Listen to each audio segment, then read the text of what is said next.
Esta é talvez a história mais narrada em todo o mundo e em diferentes formas, como o Titanic, o navio mais inafundável, afundou em sua viagem inaugural.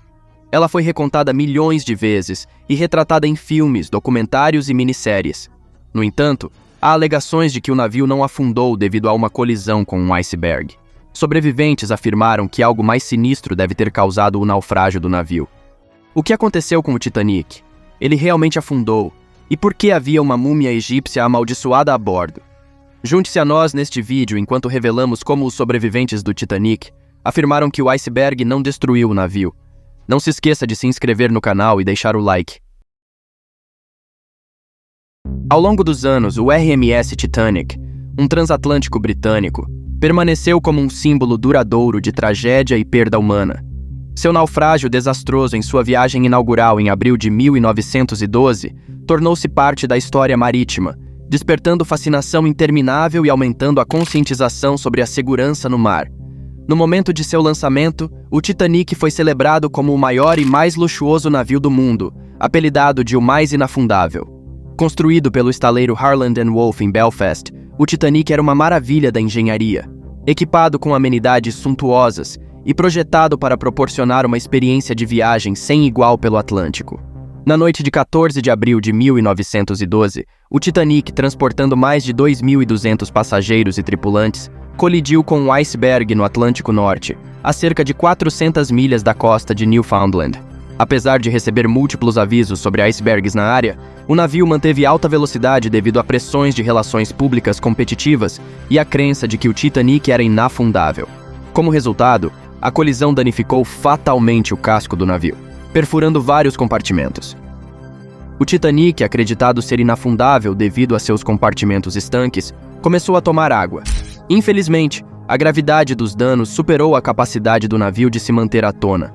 Apesar de chamadas de socorro e esforços para evacuar passageiros para botes salva-vidas, a quantidade insuficiente de botes disponíveis tornou-se um fator crítico no desastre. As medidas de segurança inadequadas levaram ao pânico e à confusão à medida que o navio afundava nas águas geladas do Atlântico Norte nas primeiras horas de 15 de abril de 1912. A popa do Titanic se ergueu dramaticamente enquanto o navio se partia ao meio e afundava sob as ondas. O desastre custou a vida de cerca de 1.900 passageiros e tripulantes, tornando-o um dos mais mortais desastres marítimos comerciais em tempos de paz. O naufrágio do Titanic resultou em mudanças significativas nas regulamentações de segurança marítima e na criação do International Ice Patrol para monitorar icebergs e implementar padrões de segurança mais rigorosos em relação ao número de botes salva-vidas necessários nos navios. Este evento também destacou a importância de sistemas de comunicação eficientes e procedimentos de emergência no mar. Posteriormente, os destroços do Titanic permaneceram desconhecidos por décadas, devido à sua localização a mais de 12.000 pés abaixo da superfície do oceano. No entanto, em 1985, uma expedição conjunta americana e francesa, liderada pelo Dr. Robert Ballard, localizou os destroços ao largo da costa de Newfoundland, confirmando o local de descanso final do navio. Desde sua descoberta, várias expedições foram realizadas para explorar e documentar os restos do Titanic, recuperando artefatos e fornecendo informações valiosas sobre as condições do local do naufrágio, contribuindo para pesquisas e esforços de preservação contínuos. Apesar dos relatos oficiais e das deliberações atribuindo o naufrágio a um iceberg, surgiram algumas teorias da conspiração sobre o destino do navio. Desde a alegação de que uma múmia amaldiçoada estava a bordo, até teorias ligando o evento a uma fraude de seguro, várias narrativas especulativas foram propostas. Embora muitos considerem essas teorias como conspirações, devido à sua atração e desvio significativo das evidências históricas e das extensas investigações realizadas após o desastre, algumas sobreviventes afirmam ter experiências diferentes da consenso esmagador entre historiadores, pesquisadores e especialistas em história marítima. Uma das teorias de conspiração duradouras gira em torno das apólices de seguro do navio.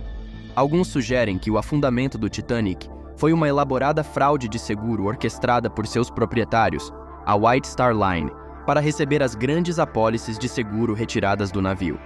A teoria especula que o navio colidiu deliberadamente com um iceberg, permitindo que os proprietários reivindicassem compensação de seguro pela perda do supostamente inafundável navio. Essa teoria ganhou popularidade, considerando que o dono da empresa de navegação sobreviveu ao naufrágio em um bote salva-vidas. Alguns sobreviventes afirmam ter visto etiquetas na louça e móveis do Titanic que pertenciam a outro navio. Hoje vamos analisar as causas mais prováveis do naufrágio apoiadas nos depoimentos dos sobreviventes. Uma das teorias mais controversas e complexas sobre o Titanic foi apresentada por Robin Gardiner em seu livro Titanic, o navio que nunca afundou. Essa teoria gira em torno de uma suposta troca com o navio irmão do Titanic, o RMS Olympic, que foi o navio que afundou, não o Titanic.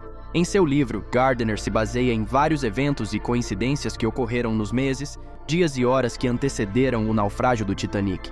Ele conclui que o navio que afundou era o navio irmão Olympic, disfarçado como o Titanic, em uma fraude de seguro de seus proprietários, o International Mercantile Marine Group, controlado pelo financista americano John Pierpont Morgan, que adquiriu a White Star Line em 1902. O Olympic era a irmã ligeiramente mais velha do Titanic, construída ao lado do navio mais famoso, mas lançada em outubro de 1910. Seu perfil exterior era quase idêntico ao do Titanic, exceto por detalhes menores, como o número de vigias nos convéses marítimos dianteiros dos navios, o espaçamento das janelas no convés B e a seção dianteira do passeio do convés A do Titanic, que foi fechada apenas algumas semanas antes de zarpar em sua malfadada viagem inaugural. Ambos os navios foram construídos com pisos de linóleo, mas pouco antes de zarpar, Joseph Bruce Ismay, diretor administrativo da White Star Line, inexplicavelmente ordenou que os pisos a bordo do Titanic fossem forrados com carpete. Em 20 de setembro de 1911, o Olympic esteve envolvido em uma colisão com o navio de guerra da Marinha Real, HMS Hawke, no canal de Brambles, em Southampton Water, sob o comando de um piloto do porto. Os dois navios estavam tão próximos um do outro que o movimento do Olympic atraiu o Hawke para o seu lado de estibordo, causando danos extensos ao transatlântico, tanto acima quanto abaixo da linha da água. Posteriormente, uma investigação da Marinha atribuiu a culpa ao Olympic, apesar de numerosos relatos de testemunhas oculares em contrário. Este evento foi o pano de fundo que deu contexto histórico à teoria de Gardiner. O Olympic foi considerado culpado na colisão, o que, de acordo com Gardiner, danificou as montagens centrais das turbinas e entortou a quilha, dando ao navio uma leve inclinação permanente para bombordo. Devido a essa constatação, supostamente os seguradores da White Star, a Lloyd's de Londres, se recusaram a pagar a indenização do Olympic. O navio principal da White Star também estaria fora de ação durante as extensas reparações, e a data de conclusão do Titanic, que já estava atrasada devido ao retorno do Olympic ao estaleiro após a perda de uma pá da hélice, teria que ser adiada. Tudo isso resultaria em uma séria perda financeira para a empresa. Gardiner propõe que, para garantir que pelo menos um navio estaria gerando dinheiro, o gravemente danificado Olympic foi remendado e convertido para se tornar o Titanic real. O verdadeiro Titanic, quando completo, entraria silenciosamente em serviço como o Olympic. O Titanic que navegou de fato tinha uma inclinação para bombordo ao sair de Southampton, e o inadequado ajuste da carga e dos porões de carvão provavelmente resultaria nisso. A tripulação também pareceu demonstrar falta de proficiência em várias ocasiões. Uma inclinação para bombordo foi observada por vários sobreviventes do Titanic, incluindo Lawrence Beasley, que escreveu em seu livro sobre o naufrágio.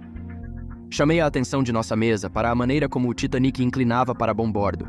Eu já havia notado isso antes e observamos o horizonte pelo vigia enquanto estávamos sentados na mesa do dispenseiro no salão. Isso foi ecoado por Norman Chambers, outro sobrevivente, que testemunhou que após a colisão, houve uma leve inclinação para estibordo, com provavelmente alguns graus de inclinação, e como o navio tinha uma inclinação para bombordo durante quase toda a tarde, decidi permanecer acordado.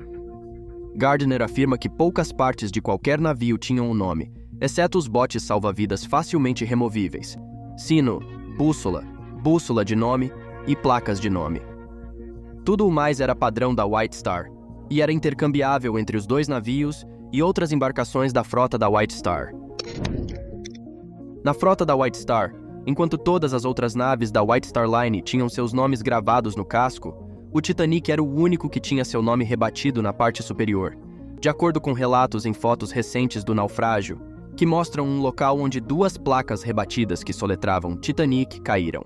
As letras M e P parecem estar estampadas no casco. Segundo Gardner, o plano era se livrar do Olympic, que supostamente havia sido danificado além de reparo econômico, de uma maneira que permitisse a White Star receber o valor total do seguro de um navio novo. Ele supõe que as válvulas de fundo seriam abertas no mar para inundar lentamente o navio. E se várias embarcações estivessem nas proximidades para retirar os passageiros, a escassez de botes salva-vidas não importaria, pois o navio afundaria lentamente e os barcos poderiam fazer várias viagens aos socorristas. Gardner mantém que, em 14 de abril, o primeiro oficial Murdoch, que ainda não estava oficialmente de serviço, estava na ponte porque ele, junto com o capitão Smith, era um dos poucos oficiais de alta patente que conhecia o plano e estava de olho nas embarcações de resgate. Uma das afirmações mais controversas de Gardner é que o Titanic não colidiu com um iceberg, mas sim com um navio de resgate da IMM, que estava à deriva com as luzes apagadas. Ele acredita que o suposto iceberg foi visto a uma distância tão curta pelos vigias no Titanic, porque era na verdade um navio sem luzes. Gardner também não acredita que um iceberg poderia causar danos tão sérios e sustentados a um navio de casco duplo de aço como o Titanic. Gardner alega que o navio atingido pelo Titanic foi o mesmo visto pelo Californian, disparando foguetes de socorro, o que explicaria a inação percebida do Californian em não ir ao resgate do Titanic, apesar de seus sinais de socorro. Ele hipotetiza que o Californian, outro navio da IMM, não estava esperando foguetes, mas sim um encontro.